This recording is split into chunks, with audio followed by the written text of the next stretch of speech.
we don't realize how dangerous Jesus was. If he is who he says he is, then we have to give our whole life to him. If he's not who he says he is, he's not a good man. He's a dangerous, misguided fanatic. Jesus, more than any other figure, more than any other religious founder, compels us to make a choice.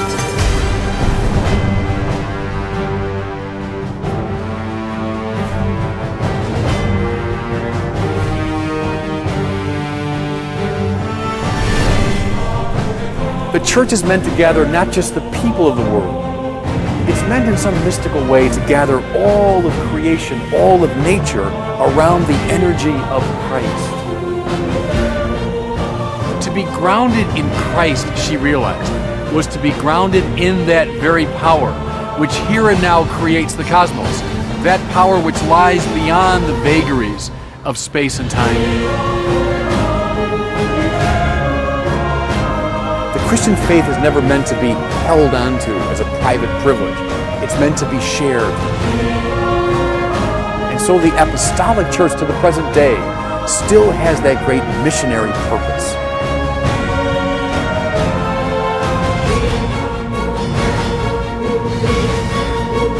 I've come that you might have life and have it to the full.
The word apostle comes from the Greek word apostellein. It means to send. Jesus took these 12 people whom he had formed after his own heart, and then he sent them. The Christian faith is never meant to be held onto as a private privilege. It's meant to be shared, to be spread like seed around the world. And so the apostolic church to the present day still has that great missionary purpose.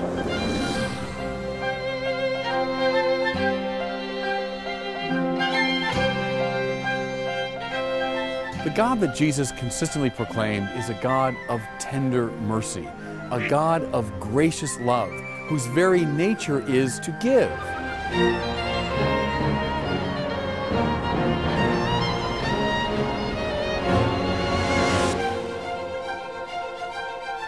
When I find my deepest center, that place in me where I am here and now being created by God, I've also necessarily found the deepest center of everyone else and everything else in the cosmos.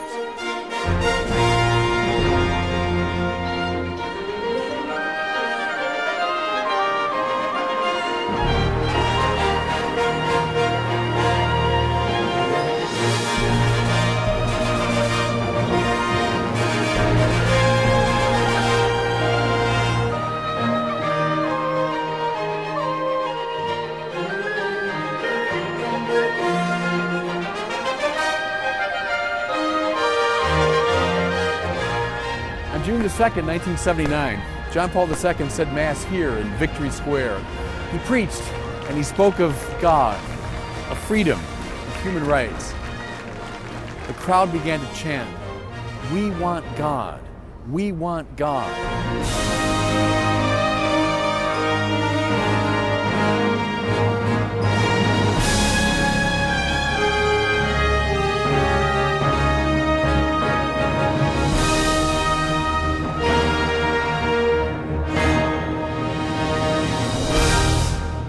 One of Paul's favorite words is dunamis in the Greek, which means power.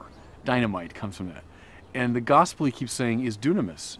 And so what he was doing, he was walking around this part of the world with dynamite. That's what he was doing.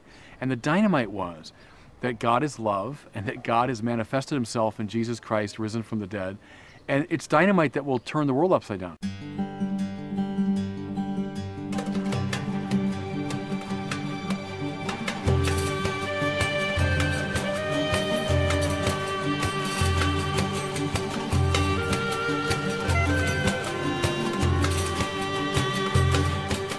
Here's the peculiar thing about Christianity. The gospel hinges upon it.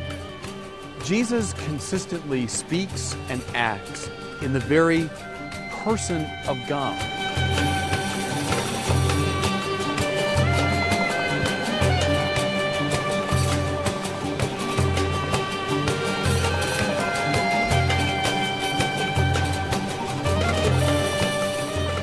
One day in a hovel in the little nothing town of Nazareth, an angel appeared to a young Israelite girl, perhaps no more than 14 or 15, and they had an extraordinary conversation.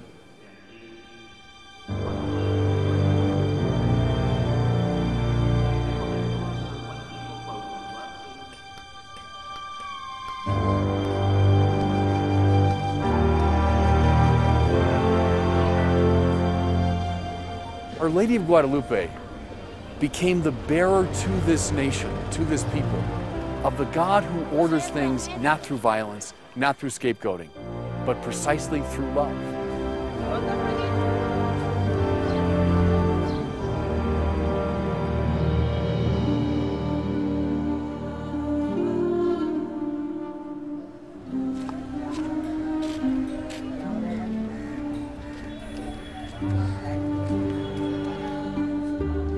In the first weeks and months of her new life, Mother Teresa experienced bouts of discouragement and loneliness.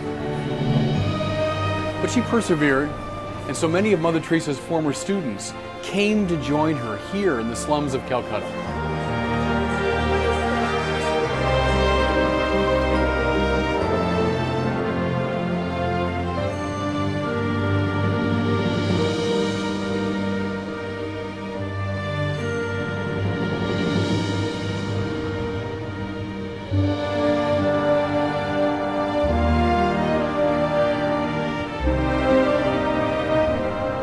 Teresa of Avila found at the very depth of her soul Christ dwelling in her, and she found that to be a castle.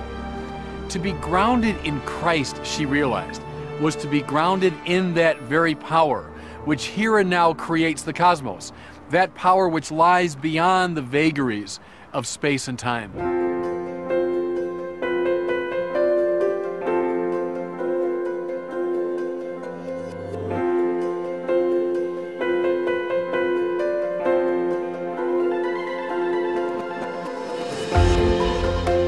Being itself, God, cannot be grasped, but at the same time, being itself cannot be hidden from. God insinuates himself into every nook and cranny of what he's made.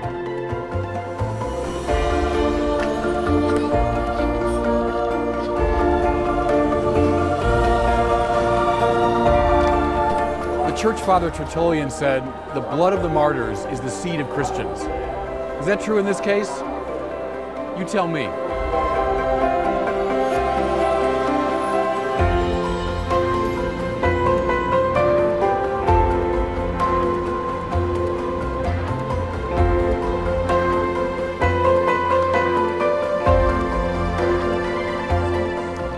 The mind, the will, the soul seek a definitive truth, a final good, an absolute beauty. The soul pushes beyond itself toward these transcendent ends.